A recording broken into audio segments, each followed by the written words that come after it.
पाकिस्तान जिंदाबाद। जैसा आप देख सकते हैं कि ऐसी शख्सियत के बाद मौजूद जो किसी तारीफ की मुताबिक नहीं थे। ज़फ़र भाई वास्तव में मौजूद हैं जिस तरह जिन्होंने तमाम इंसानियत को तमाम तरीकों को एक प्लेटफॉर्म पे इकट्ठे करके जो इस्लाम का असल मकसद है वो दुनिया को बताया। तो ज़फ़र भाई अस्सलाम वालेकुम। JDC ने इस प्लेटफॉर्म पे काम करते हुए हकीकी मानों में लोगों के लिए मदद करी। आप देख सकते हैं यहाँ पे मेरे तरफ के अंदर कितना राशन मौजूद है। आप देख सकते हैं कि मेरे इसके अंदर लाइव मनाज़िर हैं। यहाँ पे बिल्कुल कैमरामैन साथ करना चाहूँगा, ये लाइव मनाते दिखाएं।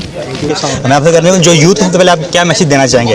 यूथ को यही मैसेज दूंगा कि ये जो सिलसिला शुरू हुआ है, यूथ खुद आगे बढ़ी है, लोगों के घरों पे जा रही है, राशन बांट रही है, मोहब्बतें बढ़ रही हैं, बिला तफरीक रंगो नस्ल इस काम को जारी रखेगी। पाकिस्तान फोर्सेस के बारे में जो पैगाम देना चाहेंगे उसके बारे में? बहुत अच्छा काम हो रहा है। नेवी जिस तरीके से राशन पैक करके पहुंचा रही है गवादर और उसके आगे पूरे बलूचिस्तान में, अच्छा है तरीका। हर इलाके में, हर बस्ती में, हर जगह सामान पहुंचना चाहिए। लोग मेरे तरफ के अंदर कितना राशन मौजूद है, रोजाना की तादाद में यहाँ पे जितने जो लेटर हेड दिए जाते हैं JDC को, JDC उनको फुलफिल करते हुए उन लोगों तक राशन डिस्ट्रीब्यूट करती है। ये सिलसिला रोजाना जारी रहता है। जितनी कुछ गाड़ियाँ जा चुकी हैं, मजीद यहाँ पे भी आना शुरू। कुछ लास्ट में थोड़ा सा बताना चाहिए? बस मैं इतना ही बोलूँगा, सबसे देखें जिस तरह पाकिस्तान नेवी और दीगर फोर्सेस के इदारे, रेंजर्स, पुलिस, ये लोग बांट रहे हैं राशन, इसी तरह से तमाम मुखैर हजरात भी बांट रहे हैं। और ये सिलसिला रुकना नहीं चाहिए, क्योंकि जब तक ये लॉकडाउन है, लोग परेशान हैं, वो कमा नहीं पा रहे, उनके लिए लोगों को आगे बढ़ना पड़ेगा और इस सिलसिले को जारी रखना। जिसको हम बहुत खराब तहसीन पेश करते हैं, जिस तरह वो काम करें, इंशाल्लाह हम इनके साथ हैं हर मुश्किल वक्त के अंदर। पाकिस्तान जिंदाबाद। देखिए नाज़रीन, आपसे यह कहना चाहूँगा जितने भी हमारे व्यूवर्स हैं, हमारे YouTube चैनल, फेसबुक चैनल को जरूर लाइक सब्सक्राइब करें, ताकि आपको मजीद वीडियोस मिलती रहे, ताकि डिफरेंट तरह के हम कवरेज देते हैं हर जगह पर जाके, ताकि आपको